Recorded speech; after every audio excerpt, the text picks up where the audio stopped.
Bom dia, boa tarde, boa noite. Estamos começando mais um Bessanicast, cara. É isso, diretamente dos estúdios da Prodígimos. Eu sou Felipe, da Flame Consultoria. Eu sou o Roman, da Bessani Software. É isso aí. E hoje a gente está com um convidado muito especial aqui, o Dr. Sidney Nascimento. E aí, Dr. Sidney, se apresenta aí para o pessoal te conhecer, quem não te conhece aí. Então, eu sou Sidney Nascimento, sou nefrologista. Quando fala nefrologista, as pessoas já assustam, não sabem muito bem o que é. Verdade, verdade. Isso que você fala, confundem até para um outro lado, né? É bom até dar uma explicadinha nisso, né? Então, nefrologista é o médico que cuida dos rins, mas não da parte de pedra, de tumor, é a parte clínica do rim. Uhum. Então, assim, nós tratamos das nefrites, e principalmente da insuficiência renal. A insuficiência renal é aquela que a pessoa vai perdendo o rim devagarzinho e chega um momento que ele precisa de fazer hemodiálise. Então, praticamente, o nefrologista vive de hemodiálise, com hemodiálise. Ah, legal. Doutor, só para explicar para o ouvinte, assim, sem muito tecnicamente, a diálise, basicamente, ela tem a função, ou melhor, vamos falar do rim, né? O rim tem a função de limpar o nosso sangue, né? Isso. E quando o paciente entra na diálise, como é que é isso? Então, as doenças crônicas do rim, principalmente, a pessoa vai perdendo o rim devagarzinho e chega uma hora que o rim funciona menos que 10%. Uhum. Daí a pessoa não consegue manter a eliminação dos venenos do corpo corretamente. E aí, então é a hora que entra a máquina para fazer a limpeza do sangue, chamada hemodiálise. Sensacional. E assim, por que a gente, né, convidou, né, o Dr. Sidney faz tempo que é diretor do centro de diálise aqui da cidade. Estamos falando de que vai fazer aniversário ainda, eu estava lembrando aqui agora. Nós estamos falando de algumas décadas, né? Sim. 3 décadas? Não, eu cheguei aqui em Rio Claro em janeiro de 1986. Rapaz... Já era nefrologista há 10 anos. Já... E aqui... E aí, em janeiro. Quando foi em novembro de 86... Aí foi inaugurado o centro de diálise da cidade de Rio Claro. Você já estava lá desde o primeiro dia, então? Eu estava lá desde o primeiro dia, inclusive, para organizar, fazer... Como fundador, né, doutor? Isso, como fundador. Como fundador. Como é que foi isso daí? Porque assim, né, pessoal, quando a gente fala, né, isso, a história dele, além de ser um médico, né, porque assim, qual que é o X da questão? Grande parte dos empresários do Brasil, né, eles são técnicos. O que é técnico? É você é um médico empresário. Tem o dentista que é empresário, tem o mecânico que é empresário. Muitas vezes o padeiro, ele é o padeiro que é empresário. Então, grande parte dos empresários no Brasil, em diversas carreiras, eles são empresários, fisioterapeuta, até advogado e tal. Só que a habilidade que a gente trouxe você é de construir uma empresa. Você consegue fazer a parte clínica, eu vejo que você atende, não vejo que não é todos os dias, mas que você atende clinicamente o paciente, mas que você estabeleceu um corpo assim, de executivos ou de funcionários, colaboradores, que virou um negócio, né? Quantos funcionários tem? Só para o pessoal ter uma ideia do negócio. 36 funcionários diretos. 36 funcionários diretos. Isso. Então, assim, construiu, não é só uma clínica, uma né? equipe mesmo. Não é só uma clínica e o secretário, né? A secretária, né? Ou auxiliar de alguma coisa, né? Que a maioria dos médicos a gente vê meio que essa estrutura. Você construiu uma clínica. E vamos falar um pouco dessa história que eu acho que é pertinente, né, brother? Com certeza, com certeza. A gente tem pouca noção do que é gerir competências médicas, sabe? A gente vê muito sobre gestão empresarial, o nosso ouvinte ele é muito ligado a isso, então as pessoas procuram a gente falar como que eu faço isso na minha empresa, só que algo que eu gosto muito é aprender com outra área para que a gente possa trazer isso para o nosso mundo, né? Uhum. Pois é, então, no caso, eu sou empresário por acaso, não é mesmo? Como é que foi isso aí? Conta essa história da fundação do... Então, quando eu cheguei aqui em Rio Claro, eu era só o diretor da unidade. Aí eu cheguei, não tinha, só tinha vontade do hospital de fazer o serviço de diálise. Tudo isso porque tinha um empresário aqui em Rio Claro, que já faleceu, que tinha um irmão que fazia diálise fora, que sofria bastante para poder ir para São Paulo. Porque não tinha aqui. Puxa. E aí ele ajudou a resolver esse problema na parte de construção, né? Então, vamos só congelar aí, doutor, porque você tocou no assunto. Às vezes a gente fala que é sofrer para ir para São Paulo, é que as pessoas não têm ideia. Em média, uma pessoa que faz diálise passa 4, 5, 6... 4 horas no mínimo, 4 horas. 4 horas. 3 vezes por semana, obrigatório. Se puder ser 4, melhor. Melhor. Então pensa assim, Então, 3 dias da semana, essa pessoa tinha que ir até São Paulo. Fazer diálise, num tempo que não era tão bom como hoje. As pessoas sofriam bastante por fazer diálise, não sofrem mais hoje. E eles vinham muito debilitados da diálise, né? Então, imagina ter que voltar de São Paulo, depois de fazer uma diálise, naquele tempo, com dor, com hipotensão, e chegar aqui em Rio Claro, né? Que é longe. E aí... Era 3 horas na máquina, mais 3 para ir, 3 para voltar. Dia inteiro. Sim, dia não. Dia sim, dia não. Tinha que ir para São Paulo, perdia o dia todo. E assim, doutor, vamos lá. Aí você falou que entrou nessa parte. Mas quando você entrou, não se executava diálise aqui ainda, né? Existem 2 tipos de insuficiência renal. Aguda e crônica. Aguda o rim era bom até ontem. E por um outro motivo, uma outra doença, entrou em falência. Esse doente está na UTI. Então, na UTI não precisa do teu centro de diálise. Aí nós pegamos os nossos enfermeiros, nossa máquina, e vamos até a UTI e prestamos serviço. Isso já se fazia. Quando eu cheguei aqui, já comecei a fazer isso. Entendi. Entendeu? Agora o crônico, esse que viajava e que tinha que fazer 3 por semana. Que não funciona, não vai voltar mesmo. Não vai voltar mais mesmo. Esse tem que ter um lugar para ele fazer. Essas pessoas ficam na fila de espera de uma doação de rim. Como é que funciona? Ou vai fazer? Ou não tem doação? Não tem doação. Tem 2 tipos de doação para rim. Doador vivo, porque por causa de rim você pode pegar o rim de outra pessoa e transplantar. Geralmente irmão, parente próximo, né? Tem mais chance. Não se faz quase que transplante de rim de pessoas longe da família. Né? Legal. Então esse é um jeito de fazer o transplante, né? É uma pessoa da família fazer uma doação. E o outro jeito é rim de cadáver. Só que daí tem que esperar alguém. Não é doador, né? Esse doador, ele assim, tem muita confusão com isso. Porque a pessoa pensa que ele é doador, que se ele morrer na estrada, vão pegar o rim dele. Não dá tempo, né? Não dá tempo. São 5 minutinhos só.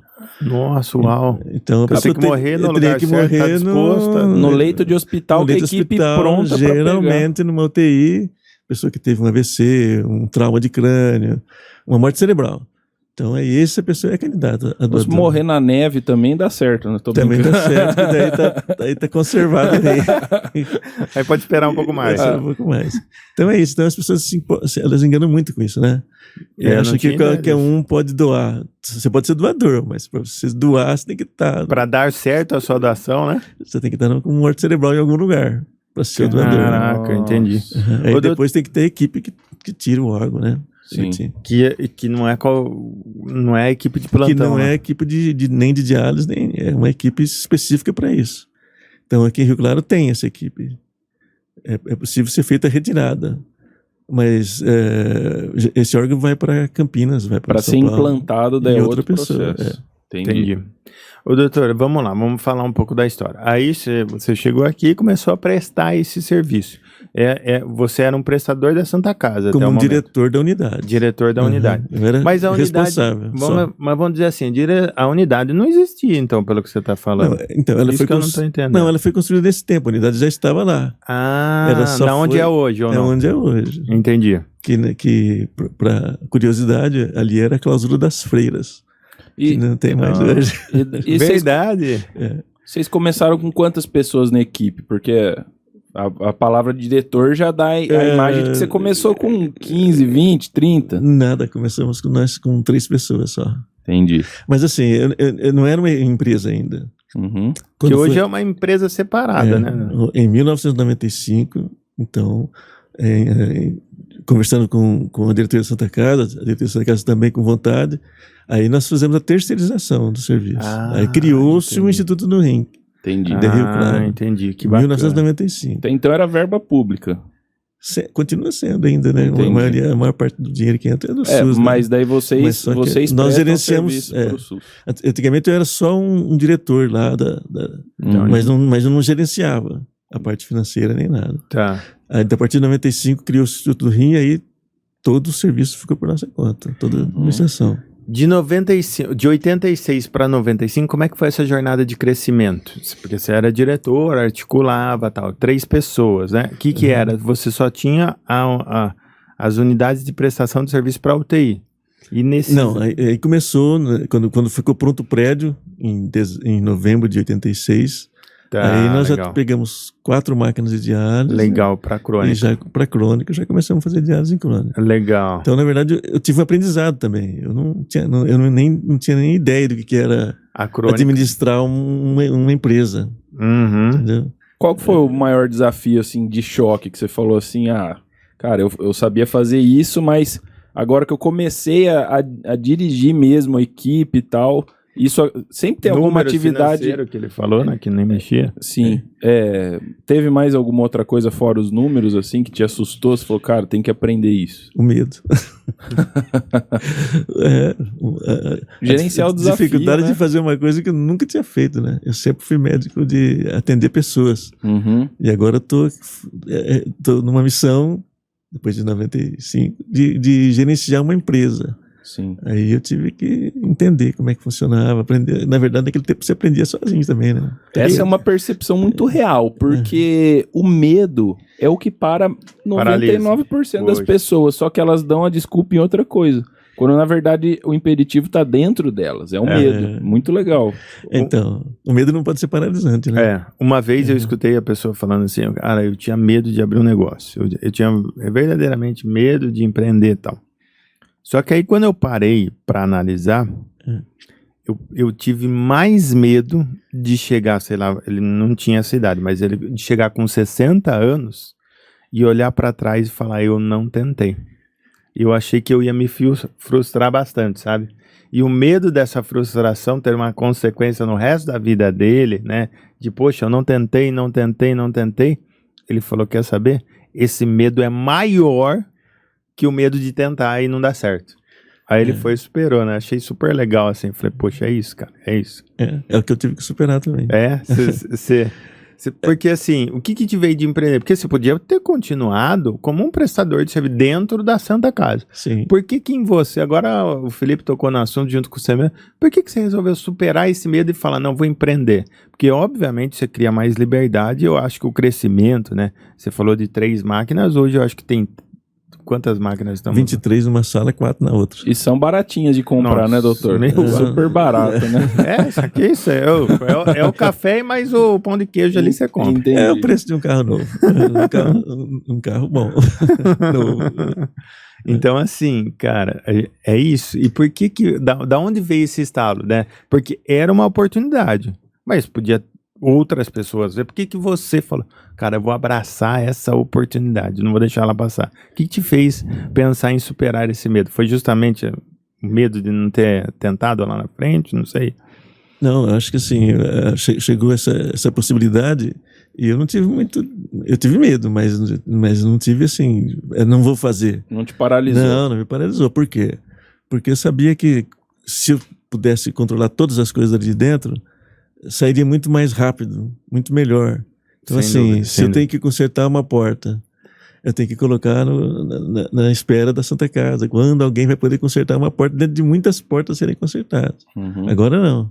Agora, sendo dono, tem que consertar uma porta, vai ser hoje mesmo. Mas eu acho que, não sei, eu posso falar uma besteira grande, mas eu acho que a inteligência emocional de um médico para lidar com uma limitação como o medo é muito maior do que a média das pessoas, porque vocês têm que enfrentar algumas realidades que as pessoas evitam a vida inteira pensar, e para vocês é o meu trabalho, entendeu? Então, assim, em medicina você tem muitas surpresas, né? Só que você faz aquilo tantas vezes que quando vem uma surpresa, uma coisa diferente pra você fazer, você consegue fazer. Tá dentro da sua cabeça já. Sim. A maioria das coisas são automáticas, né? Você é um paciente lá, tá assim, você faz isso, faz aquilo, é automático. De vez em quando tem uma surpresa. Eu digo porque eu entendo que você faz isso porque você ama fazer isso. Só que ao mesmo tempo você também não... Você consegue filtrar esse sofrimento e tal. Isso é inteligência emocional, é resiliência, né? E isso que faz você conseguir vencer outros desafios. É um gatilho por trás de tudo, né? Não é porque ele é inteligente, então ele conseguia fazer tudo porque ele era médico. Não, era uma predisposição da sua mente que era a resiliência, que você aprendeu isso com a profissão. Isso. Querendo ou não, né, doutor, que nem isso que o Felipe tá falando, me conecta porque, que nem no próximo episódio a gente vai ter um empresário que ele é dono da maior fábrica de urnas aí da América Latina. Então, ele assim, ele fez uma brincadeira, ele tirou uma foto com ele na urna, assim, sabe? Tipo, a gente pediu põe na thumb do podcast aí, ele dentro da urna. Ele mandou essa foto. Cara, ele é engraçado. Às vezes eu falei, como é que tá? Ele, cara, precisava cair um avião aí pra vender mais. E o cara sarrista pra caramba. E pra ele brincar com isso, né? É comum, porque é o dia a dia dele. Mas o que acontece? Pra gente, não desenvolve muito esse assunto de morte. E aí a nossa inteligência emocional em alguns assuntos, né? Fica enfraquecida. E aí conecta com o que o Felipe tá falando. Você lida com os assuntos críticos, né? Poxa, falar que o cara vai fazer diálise também não é fácil, né? Isso vai encorpando a sua inteligência emocional de uma certa maneira que enfrentar o medo, eu acho que ela foi facilitada naquele momento em 90 e tantos, em 95 para tomar essa atitude. Não sei se faz sentido, né? Faz. Em primeiro lugar, que a minha foto é bem mais tradicional do que a da... Não, pode ficar tranquilo. Não, já tá na thumb lá. Esqueci até de mandar pra você, doutor. Não vai ser assim, né? Não vai ser assim. Porque a gente é treinado por uma coisa mais assim, que são sequenciais, né? A gente tá treinado a fazer essas coisas. Então, assim, apesar do treino, até hoje eu não fico bem quando tem que avisar para a pessoa que ela tem que fazer diálise. Cada vez que eu tenho que falar para uma pessoa que ela tem que fazer diálise, eu fico com dificuldade. Por quê? Porque você vai mudar a vida da pessoa. Em uma informação. Totalmente. E da família inteira, totalmente. Cara. E vai ter um sofrimento para essa pessoa que está recebendo a notícia, para a família, muito grande. Mas, olha que legal. Desculpa. Não, pode falar. Eu estava ontem com um empresário e a dor dele era assim: eu não consigo comunicar para os meus colaboradores que eu estou insatisfeito com o trabalho deles porque eu tenho medo de perdê-los e causar insatisfação. Então, eu vou com muito tato, eu vou com esse grau de resiliência. Como você lidava com a sua equipe quando você precisava falar, você precisava comunicar que algo precisava mudar, entendeu? Mas eu sempre fui mais tranquilo, né? Eu sempre fiz as coisas de um jeito mais suave, né? Mas assim, aquele recado que tinha que ser dado, eu dava. Mas sempre com tranquilidade, sempre chamando as pessoas, conversando. Sem medo de falar, tal. Sem medo de falar também. Às vezes conversando sobre outros assuntos primeiro, explicando as coisas, para depois chegar.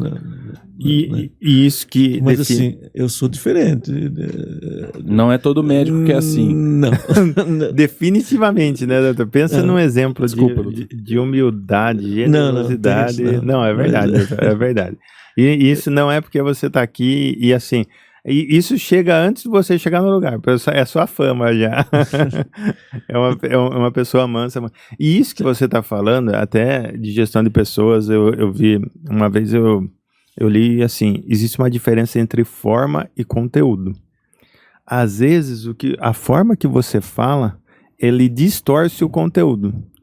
Se eu falar assim, seu abacaxi, cara, às vezes você vai ficar ofendido. E se eu falar, meu abacaxizinho... Você vai achar eu também não ia gostar de ouvir, mas tá tudo bem, né? Mas pro meu filho, por exemplo, chamar ele nesse sentido, né? Ele vai sentir que é um elogio ou uma dura, né? Só pelo tom de voz. Só pela tom, que é a forma.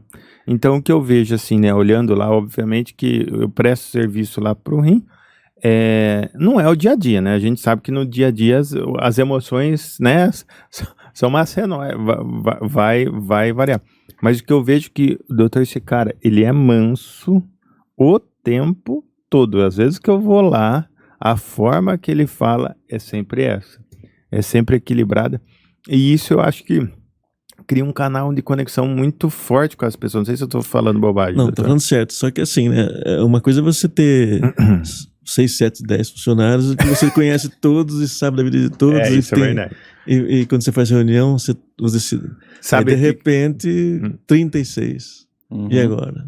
Você não fala com todo mundo. Então, aí é onde entra A liderança, tem que treinar outras tem que ter pessoas. outra pessoa para poder fazer esse serviço administrativo. Mas o falar manso é uma vantagem competitiva no mundo dos negócios. Tem um provérbio bíblico que eu gosto muito. Eu não vou saber exatamente a tradução, mas o falar manso acalma a contenda. Então, é sábio falar manso. Não é sábio você o tempo todo. Se você quer acalmar a contenda, você tem que falar manso. Então, vamos supor, em equipe, cara, todas as pessoas trazem os problemas de fora o tempo todo. E o gestor, ele precisa ter essa qualidade, falar manso. Doutor, agora eu vou voltar um pouco no que o Felipe falou.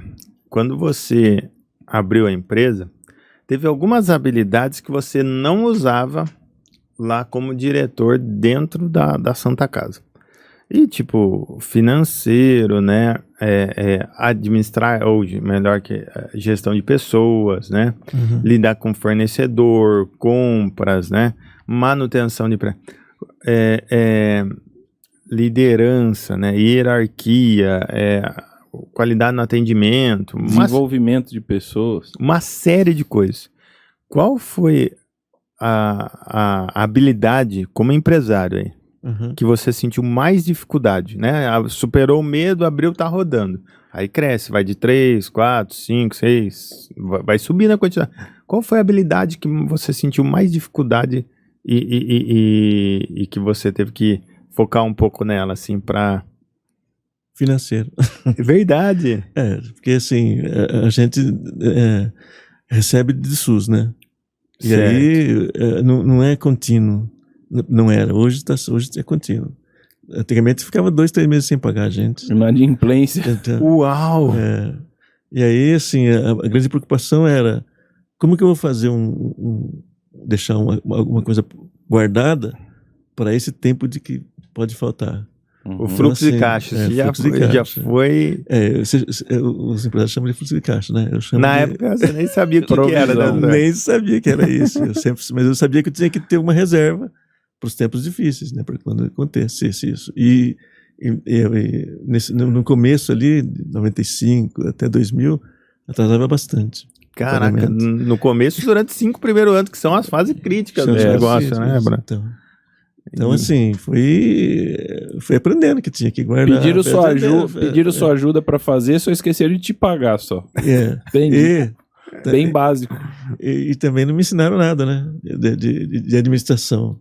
Tanto é que eu tive que... Eu saí de Rio Claro, né? Assim, para conversar com pessoas.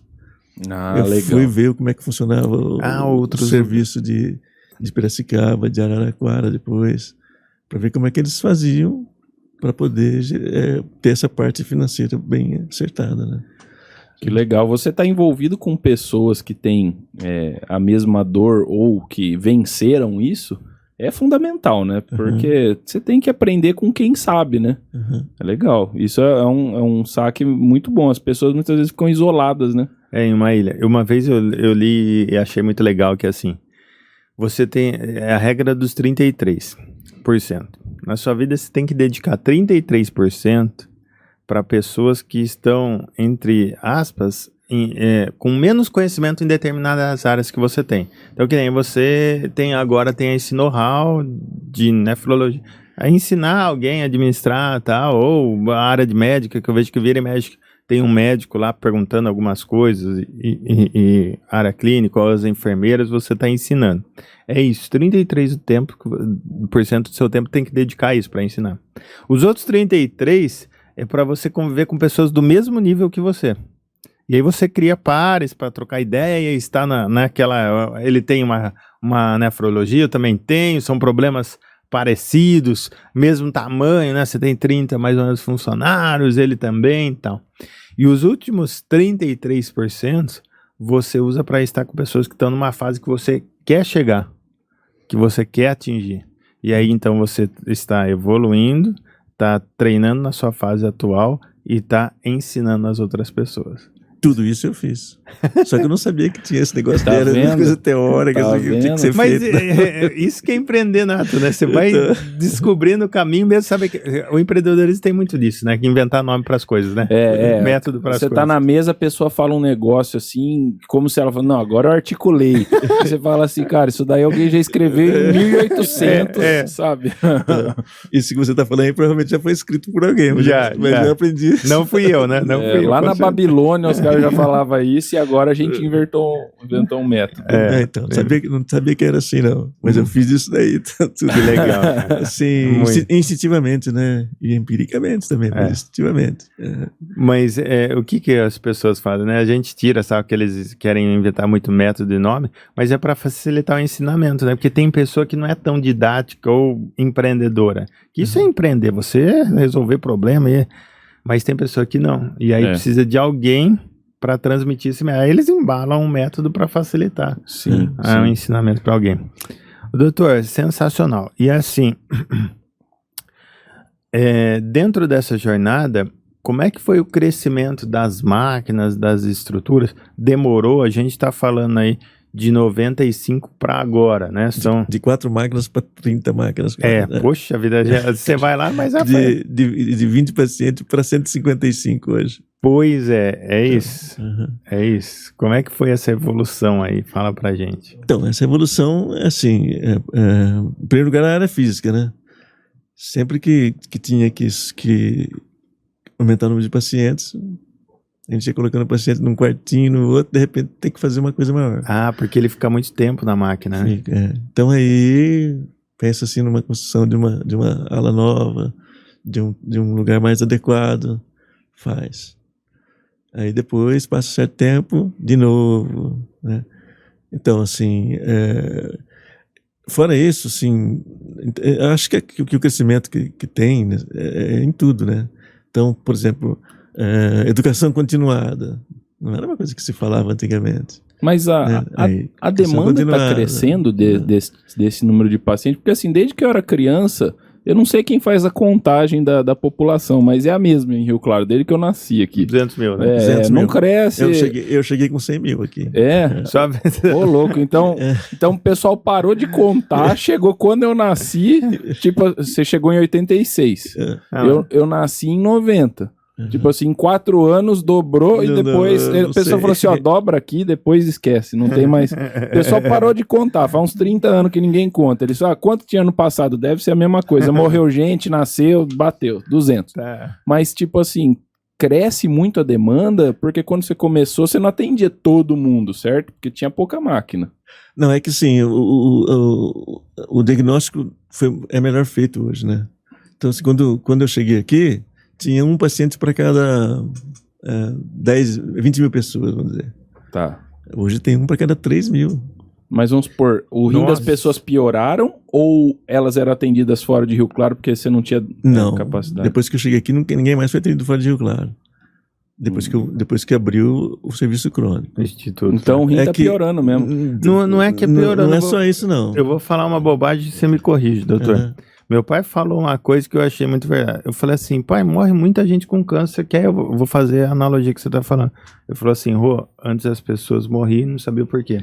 Isso, o diagnóstico é mais feito hoje. Então as pessoas morriam com insuficiência renal crônica, morriam lá amarelinho, com anemia, tudo, achavam que morria de leucemia. E não fazia nada, não fazia diagnóstico. Entendi. Daí que ele morreu, leucemia. Mas não era de leucemia, muitos. Era de insuficiência renal crônica. Entendeu? Então o diagnóstico hoje está sendo muito melhor feito. Primeiro. Segundo, está crescendo muito o número de pacientes, porque as doenças que estragam o rim, mais hipertensão e diabetes. E está crescendo o número de hipertensos e o número de diabetes. Então a tendência é ter mais pacientes mesmo, mais gente. Então falta de diagnóstico era um motivo. E agora o aumento das doenças que provocam a insuficiência renal. Doenças sedentárias, né? Hipertensão e diabetes é uma doença... nos Estados Unidos é mais diabético entendi. do que hipertenso. Tem a ver com a dieta da população. Então tem a ver com a dieta de pressão, obesidade mórbida, Porque nos Estados Unidos tem muita gente fora do peso, né? Sobrepeso muito tem. grande. Então lá o diabetes já passou a hipertensão. A gente trouxe um convidado aqui que ele é empreendedor no meio digital e ele tem milhares de alunos e ele ajuda as pessoas a perderem peso. E ele fala que todo mundo entra em choque quando ele passa dieta e tal. A pessoa não imaginava que ela tinha que comer aquelas coisas, e é difícil comer aquelas coisas, e é uma mudança de hábito. Ele tem que gerar um esforço para gerar engajamento na pessoa, porque senão ela não vai mudar a vida dela. E a gente perdeu esse hábito, né, de ser saudável, né? A gente virou cômodo, né? Prático. Uma vez eu conversei com a Gabi sobre isso, e ela falou um negócio que eu achei interessante. Ela falou assim: Rô, não é que a gente perdeu, a gente não foi ensinado a comer que nem adulto. O que acontece? Você tá na infância, você vai aprender a comer o quê? Batata frita, nuggets, hambúrguer. Eu reparei, as pessoas recompensam o filho com o doce. Isso. Daí que acontece? Ele pensa, o que é o bom? É o doce. Por quê? Eu me comportei, então eu ganho doce. Daí quando ele se comporta na vida real, ele quer ganhar o doce também, entendeu? E come o doce. E come o doce. Mas vou continuar a linha de raciocínio. Você não aprendeu a comer. Porque quando você começa a comer, começa a dificuldade de passar a couve-flor, de passar o alface, o tomate. Aí o que as pessoas fazem? Dá uma batata frita pra ele. E aí passa, né? Eu tô falando isso porque eu tô nessa fase. Gordura é saboroso, né? Gordura é saboroso. Aí uma bolachinha o Adam adora, um biscoito polvilho adora. E aí o que acontece?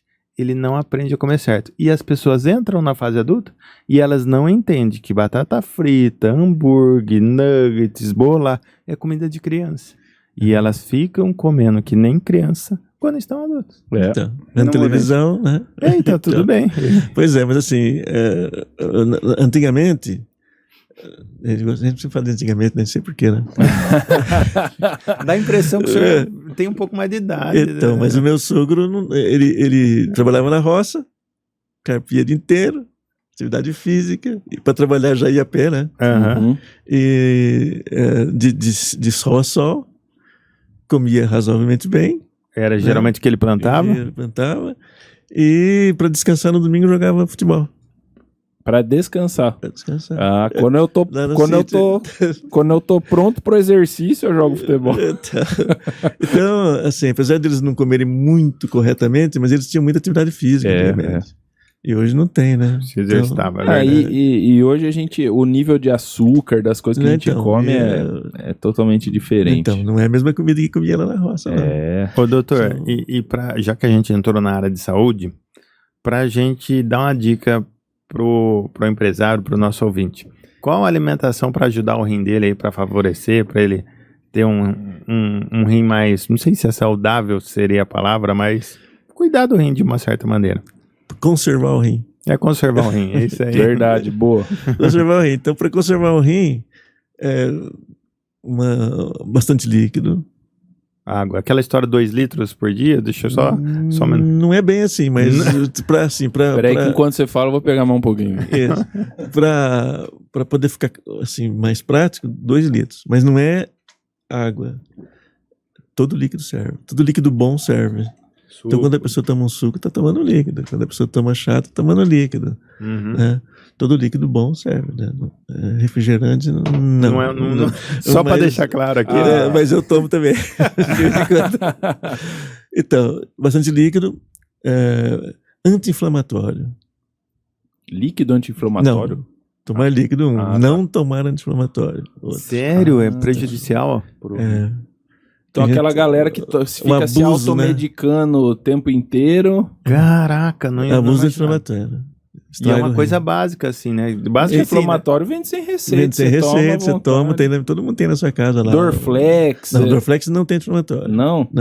Esses pra dor não tem, é só anti-inflamatório mesmo. Mas tem alguns que é igual ao Dorflex, do mesmo tipo, que tem anti-inflamatório junto. Isso, é isso que eu ia falar. Tem remédio pra dor que tem. Tem anti-inflamatório. A maioria deles. E tem anti-inflamatório puro. Todo mundo toma diclofenac, isolide e tal. Sim. E isso estraga rim. Mas estraga de verdade. Caraca, velho. Então, assim, é como uma pessoa internar com insuficiência renal aguda. Vamos ver o que aconteceu.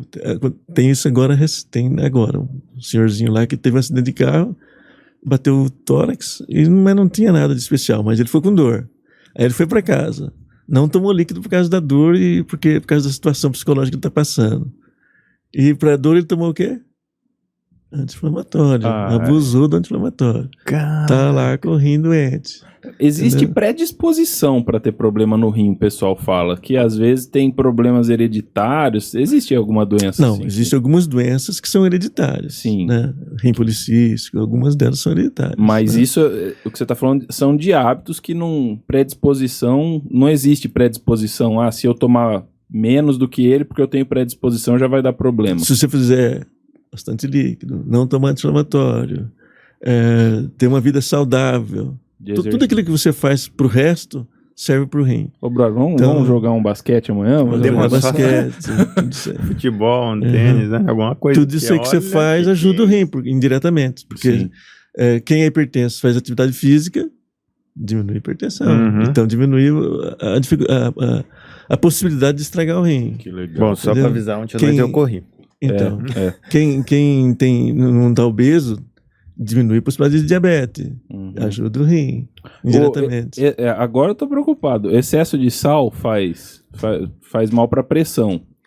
Mas ele... Diretamente pro rim, não. Diretamente não, mas se desenvolver... Se tiver hipertensão e o sal estiver ali junto... Entendi. Vai perturbar. Então tira o sal da batata, Bruno. Bom, já que a gente tá explorando ele nesse sentido, ô doutor, e aqueles suplementos tipo whey, tem algum sentido nisso ou não? Então, creatina... Creatina não, mas assim, o excesso de proteína o rim não gosta. Entendi. Então tudo aquilo que é excesso de proteína... O rim não gosta. O hospital usa suplemento alimentar para, dependendo do caso, o cara não consegue se alimentar. Isso daí é feito tem que ser feito com nutricionista, com médico, né? Então, assim, tem lá uma pessoa que tem uma predisposição para doença renal. É hipertenso, tal, não sei o quê. E ele resolveu fazer dieta e exagera no whey protein. Aí ele tá... Tudo que é exagerado faz mal. Ele não está conservando seu rim. Sim. Não é que todo mundo que faz isso vai ter insuficiência renal e tal, mas existem casos que eu já tive de gente que, por excesso de proteína na atividade física, teve dificuldade com o rim, né? Piorou. Então é bom ter cautela. Ô doutor, e tem algum... Vamos voltar e falar de negócios, né? Você teve que procurar, porque assim... Com o tempo, né, pelo jeito que você administra o negócio, você foi aprendendo a fazer o fluxo de caixa, então criou um provisionamento, né, um caixa ali para os períodos difíceis. Mas que nem você falou, eu fico pensando, né, das máquinas. Ela tem um custo elevado, né? E no começo, esse custo é muito impactante. Tem alguma linha de crédito? Você teve que, como empresário, dar uma articulada nesse sentido? Ou você foi usando o próprio caixa? Como é que foi esse crescimento das máquinas ali? Porque isso é equipamento, né? Do mesmo jeito que você tem que comprar uma máquina para o seu instituto, né? Lá no caso, tem empresário que tem que comprar um torno, pro médico é fácil, tem que ter mais 5 máquinas que tá faltando atendimento aqui pro pessoal, mas pro empresário é outra linguagem. 5 máquinas, como é que eu faço com... Quando ele chegava e falava isso, você... E aí? E como é que você... Então, aí a gente começou a usar alternativas, né? Então, assim, no começo, eu cheguei até ir ao banco para fazer financiamento de máquina, tudo, né? Teve que articular isso daí. Tive que fazer. Hoje, assim, faz pelo menos uns 7, 8 anos, que não é mais assim. Hoje você consegue fazer comodato. Que legal. Facilitaram a aquisição e o custo. Tem até aluguel de máquina? Tem até aluguel de máquina hoje. Que legal, entendi. Então, já faz uns 5, 6 anos que eu não compro mais máquina. Entendi. Então, aí você... No final das contas, você tem que se unir a um parceiro. Entendi. Uma fábrica de máquinas. Então, cada centro de diálise se uniu a uma. É isso. E eu também fiz a união com a Fresenius. E da onde veio essa ideia? Você foi conversando com outro empresário do ramo ou não? Como é que você descobriu os contatos? Foi através de outros colegas que faz a mesma coisa. Que legal. Entendeu? No final das contas, network ajuda muito, né? Isso, Então, assim, na verdade, do ponto de vista estudar economia, essas coisas de gestão, nunca fiz muito, não. Foi mais assim. Mas tem uma vocação ainda, porque foi tateando e tal. E você vê que aquilo que a gente estuda, você descobriu na prática. Tem que ver na prática. Qual é a dívida do Instituto do Rim hoje? Só o corrente. Caraca, Só não tá tem alavancada. nada, não. Então, Que se o corrente legal. eu comprei material, tem que pagar daqui a um mês. É tá lá. isso. É isso. Que legal. Mas não tem dívida em banco, nem nada. Que essas coisas. legal. Que legal. Doutor, a gente tá... Pode fazer a Mas eu pergunta não que tô a gente tá dizendo- caminhando pro fim do episódio, brother. Ah, Pode tá. fazer Mas não a estou pergunta. dizendo que as pessoas não devem procurar banco ou, né, para poder crescer. Não, mas cada tá falando a sua situação é uma história. situação. Dizendo que é. eu não tenho no momento. Isso. Ainda bem pra você, mano. Ô, doutor, e assim, eu sei que você está reformando lá, mas uma coisa que eu vejo muito, e eu sei que, até eu vou pedir licença para comentar, que eu sei que você não faz isso, é uma pessoa muito discreta, nossa, para que seja falado, mas eu acho que a gente tem que levar em ensinamento. Eu vejo em você uma pessoa muito generosa, assim, de ajudar, de se dar, em vários sentidos. E eu queria que você falasse assim para as pessoas mesmo. O quanto, por que a generosidade faz sentido na sua vida? O que você acredita nela? Então, Você não esperou que ia ter esse tipo de pergunta, né, doutor? não. Dai e dar-se-vos-á. Não está escrito isso na Bíblia? Explica um pouco sobre isso para o nosso ouvinte. Então, assim, a gente tem fé, né? Então, assim, um manual de vida que eu peguei para mim foi a Bíblia, né? As Escrituras. Então, lá está escrito isso. O livro mais vendido do Dai e mundo. dar-se-vos-á. Uma medida recalcada, né? Então, eu não tenho dificuldade em dar as coisas. E eu não sei por que nunca faltou. Uhum. Eu sei que a lei que está escrita no manual, né? Essa dica que o manual deixou. Uhum. Tem É outro melhor, provérbio que fala que aquele que ajudar o pobre, ajuda o pobre, nunca vai passar necessidade, né? Então, sei lá. É leis da vida, né? O homem Eu que não escreveu sei se- tudo, pôs num livro lá no manual, você seguiu ele. Cara, e é engraçado, quanto mais eu vejo assim pessoas generosas, né, que nem eu falei, né, as pessoas têm sucesso, sabe? Sim. Eu acredito muito que esse, bom, a Bíblia é o manual da vida, que nem você falou. E tem muita verdade, né? Quanto mais eu vejo as pessoas praticando, né? Uhum. Sim. É um manual, né? Então, assim, eu não sei. O que eu sei é que, assim, é uma coisa meio que sobrenatural, né? Sim. Assim, sei lá. O que eu Faz, sei é que, faz parte da sua espiritualidade. o que eu sei é que de vez em quando eu vou começar a fazer as contas direitinho de quanto entrou, quanto saiu, eu falo, não sei como que deu certo isso aqui. Não sei como deu certo. É isso aí. Então, As coisas voltam. É melhor dar do que receber. E é legal isso que você fala do sobrenatural, que às vezes as pessoas acham que você dá R$1, e agora eu vou falar financeiro, né? Você dá R$1, você vai receber R$1. E a coisa é sobrenatural. Não é assim. uhum. Mas assim, antes, para essa lei funcionar, tem que ver o coração. Porque se você der pensando no R$1 que vai voltar, é meio louco isso, né? Uhum. Pensando no retorno que você vai ter planta, não, eu vou dar porque lá na frente vai voltar, a coisa não volta, Não volta, não. Sim. né? Aí que entra o Sim. sobrenatural, acho que é mais ou menos isso, né? Não, é isso, né? É isso. Não sei explicar isso, não. Mas eu sei que lá nunca faltou, não. Assim, no começo tive que fazer um empréstimo no banco, não sei o quê, mas depois não mais e nunca precisei de. Que bom. Que bom. Surreal. É isso Agora, aí. lógico que tem, junto com isso tem tem o planejamento, né? Não, Tem sem todas as dúvida. coisas, Se não- você não se planejar, não vai dar certo. Não tem a sua parte, né? Vamos eu- falar a verdade. Eu podia comprar 5 máquinas, eu comprava 5 máquinas. Uhum. Deixava as velhinhas lá funcionando ainda. Nada de 15, né? Nada de É isso 15. aí. Então, lógico que tem que ter um planejamento, mas eu nunca estudei esse negócio, não. É isso aí. Eu fui- Doutor, a gente, sempre no final do episódio, a gente gosta de deixar um ensinamento prático para quem ouviu toda essa conversa, querer aplicar algo na vida dele que tenha a ver com o que a gente falou aqui. De todos esses desafios que você teve que vencer, talvez o medo, talvez tantos, o que você deixaria de ensinamento? Assim, algo bem simples, prático mesmo, que a pessoa poderia já internalizar e tentar pôr em prática amanhã, entendeu? Então, são 2. À vontade. A primeira é assim: você fazer uma equipe que funcione, né? Especialmente para esse lado que nós estamos conversando, administrativo.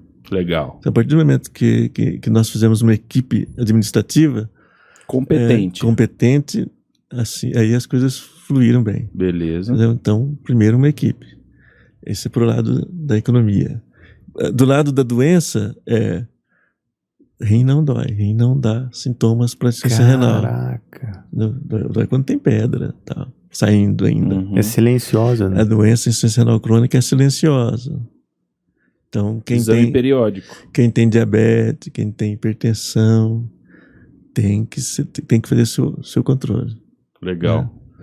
Não precisa ser com um nefrologista ainda.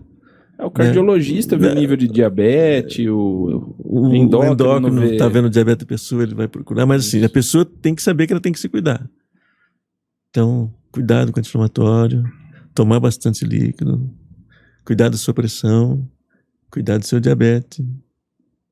Essas 4 coisas são fundamentais para a pessoa conservar o rim dela. É isso aí. O doutor tem... Não dá sintomas. Legal. Não dá sintomas. O doutor tem Instagram, doutor? O que é isso? Não tem? Amanhã eu vou postar um story fazendo atividade física. Hoje à noite ainda não vai dar tempo. Faz uma menção honrosa. Daí eu vou fazer uma menção honrosa ao senhor. Falar assim, tô aqui, quem assistiu o episódio com o doutor... Vai entender. Tô fazendo aquilo que o doutor me recomendou. É a tarefa de casa. É isso aí. Show. Então, você vai dar a palavra-chave aí e encerrar o episódio, porque eu abri ele. A gente sempre divide a coisa. Eu tô delegando livre e espontânea pressão. Não tinha pensado nisso. Podemos falar para ele que palavra falar ainda, doutor? Beba água? Talvez hashtag beba água? Tome líquido. Não, tome líquido. Líquidos bons. Tome líquido. Tome líquidos. É isso aí. Beleza. Perfeito. Então, se você curtiu esse episódio, se você gostou, ficou até aqui, a gente quer que você escreva hashtag tome líquidos aqui no final. É isso aí. Tome líquidos, galera. Deixa o like, compartilha esse conteúdo, se inscreve no canal, a gente tá crescendo cada vez mais, isso é graças a vocês que têm acompanhado a gente, que têm participado. Então, muito obrigado a cada um que ficou até o fim desse episódio aqui. E um forte abraço, né, cara? Sensacional, é isso aí. Pode deixar mais um? Pode. Opa. Fuja do anti-inflamatório. É isso aí, fuja do anti-inflamatório. Isso daí é só pra quem ficou até o finalzinho de tudo mesmo. Sensacional. Obrigado, doutor. Valeu. Tchau, tchau. Outro abraço, tchau.